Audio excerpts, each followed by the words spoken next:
Selamat pagi. Hari ini kita akan belajar tentang pendapatan nasional. Nah, ini adalah materi yang sangat mudah. Oke, tanpa berlama-lama lagi kita lanjut saja. Bicara tentang pendapatan nasional ya. Pendapatan nasional itu kita berarti identik dengan yang namanya penghasilan. Kalau kita berbicara tentang penghasilan, kamu harus ingat orang tuamu memiliki penghasilan. Begitu juga dengan kamu yang nantinya setelah bisa bekerja, kamu akan mempunyai yang namanya penghasilan ya. Nah, sama seperti sebuah negara juga memiliki yang namanya penghasilan. Nah, apa yang menjadi penghasilan negara itu adalah sejumlah pendapatan yang diterima oleh masyarakat atau pemilik faktor produksi suatu negara selama kurun waktu tertentu, biasanya digunakan untuk 1 tahun. Nah, kemudian coba kita harus mempelajari dan harus menghitung yang namanya pendapatan nasional, karena itu ada banyak manfaatnya dan ada banyak tujuannya. Nah, perhatikan di sini ada beberapa Ibu tampilkan.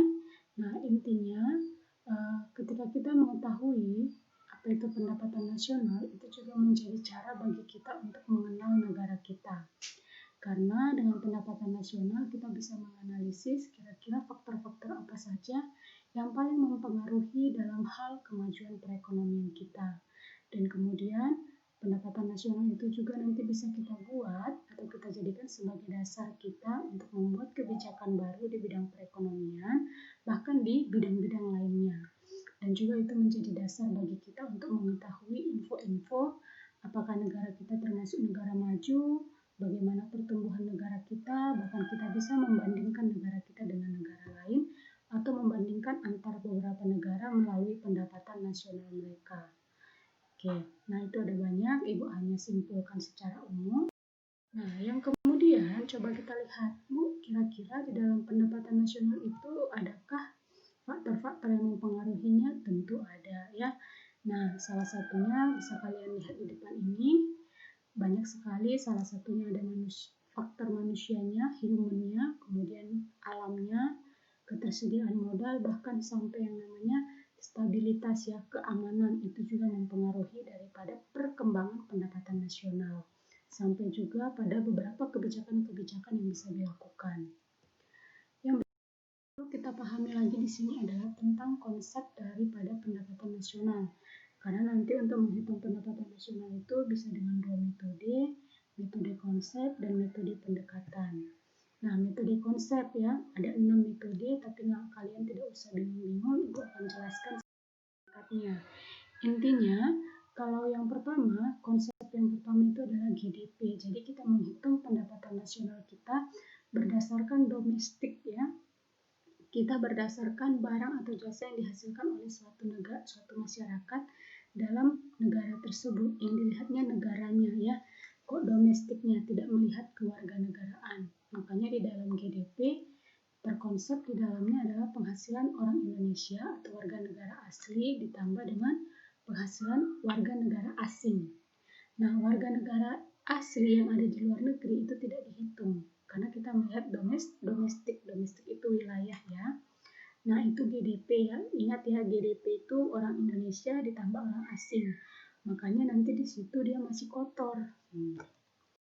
Yang kedua, nah ini contohnya kayak Caltex ya, Carrefour, Freeport itu adalah salah satu produk-produk ataupun faktor-faktor produksi pelaku-pelaku ekonomi yang ada asingnya. Makanya penghasilan Freeport itu masuk kategori daripada GDP, tidak masuk kategori daripada nanti yang kita pelajari GNP.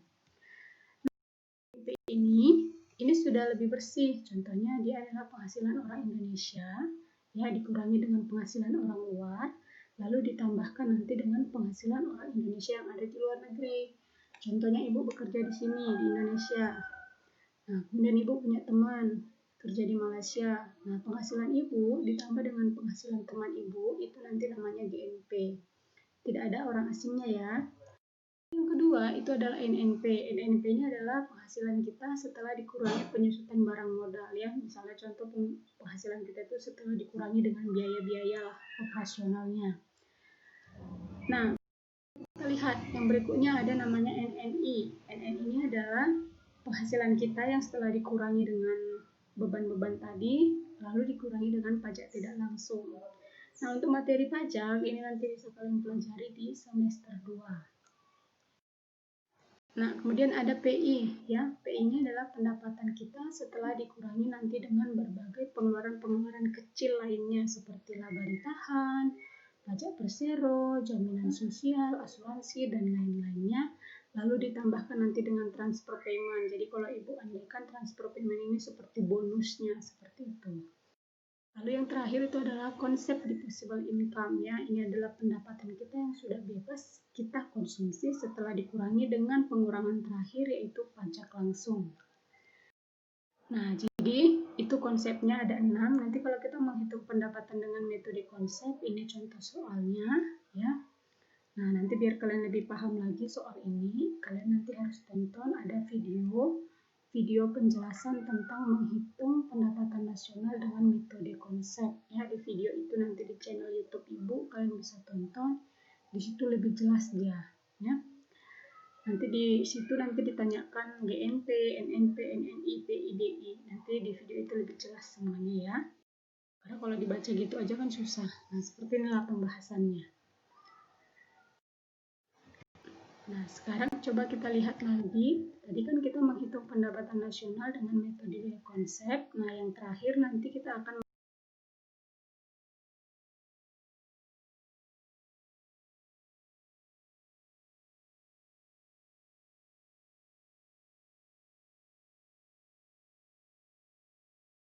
ya. Nah, sebelumnya di sini ada latihan soal. Nanti ini kita kerjakan setelah kita selesai membahas semua materi, ya. Nanti ada waktunya Ibu suruh kapan kalian mengerjakan soal ini. Berikutnya kita menghitung pendapatan nasional dengan metode pendekatan, ya. Nah, ada pendekatan produksi, pendekatan pendapatan, sampai yang terakhir pendekatan pengeluaran. Nah, pendekatan produksi ini artinya kita menghitung pendapatan nasional kita dengan cara menambahkan seluruh nilai tambah daripada barang-barang produksi tadi. Contohnya nih, kita memproduksi kapas harganya 2.000. Dari kapas ini kita olah dia menjadi benang, menjadi 5.000. Berarti nilai tambahnya berapa? Sebanyak 3.000. Berarti 3.000 itulah pendapatan nasionalnya. Nah, bukan kamu tambahkan 2.000 tambah 5.000 jadi 7.000 gitu, ya. Nanti dia double counting namanya. Nah, nanti dari benang dia berubah menjadi kain, harganya 10.000. Berarti nilai tambah dari benang ke kain itu adalah nilainya 5.000. Berarti nilai tambah yang pertama 3.000 tambah nilai tambah yang kedua 5, berarti 5.000. Berarti total pendapatannya adalah 8.000. Seperti itu, ya. Nah, kemudian yang kedua ada pendekatan pendapatan. Dan yang terakhir nanti pendekatan. Nanti di videonya jelas, ya. Nah, tapi di sini Bu sekilas jelaskan, masih ingat, ya. Di kelas 10 kita belajar tentang faktor produksi. Nah, faktor produksi itu ada 4, di mana dia masuk 2 kategori, asli dan turunan. Yang pertama itu adalah tanah, tenaga kerja atau human, sumber daya modal, sampai yang namanya keahlian.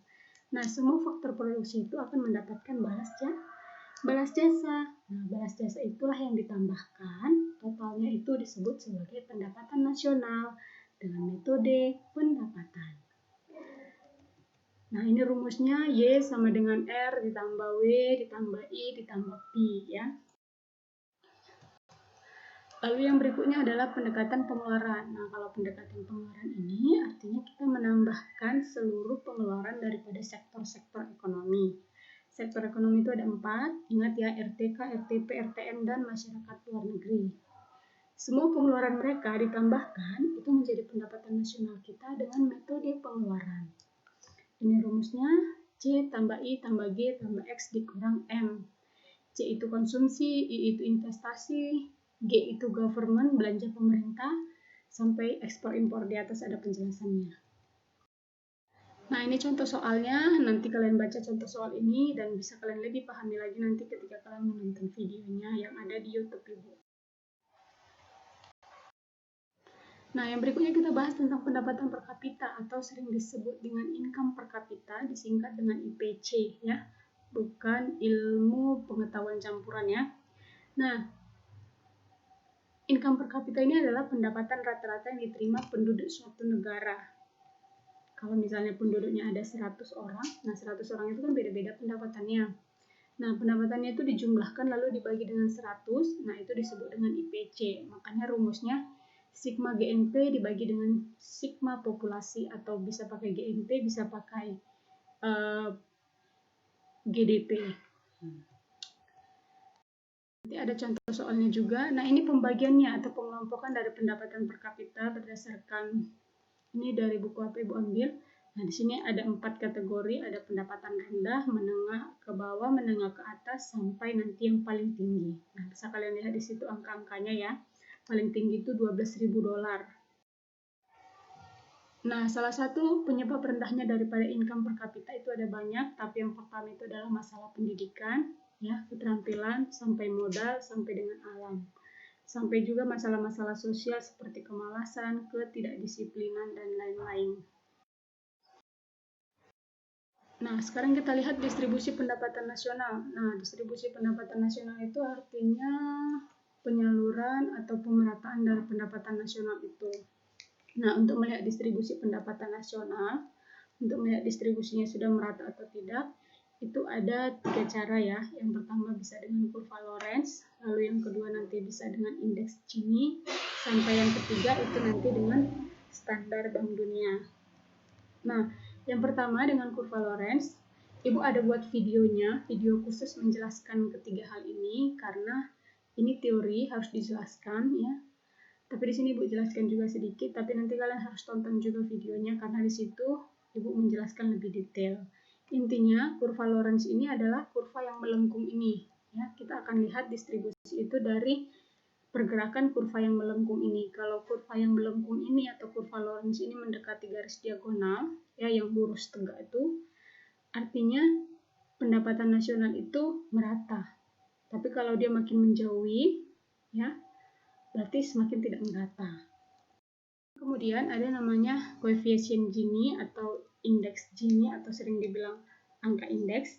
Nah, ini masih berkaitan sama kurva Lorenz. Kalau kurva Lorenz tadi yang kita lihat garis yang melengkung, kalau koefisien Gini ini kita melihat luas juring yang di dalamnya ya. Jadi kita akan lihat besar kecilnya daripada juring yang disebabkan oleh pergeseran di si kurva Lorenz.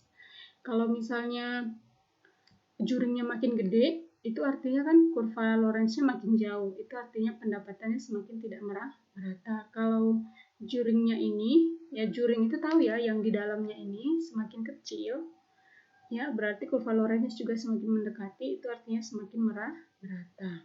Jadi dibuat untuk ininya persyaratannya, kalau hasil angka indeksnya semakin mendekati 0, berarti itu semakin merata. Tapi kalau angka indeksnya mendekati angka 1 atau semakin besar, itu artinya tidak merata. Di modul ada pembagiannya ya.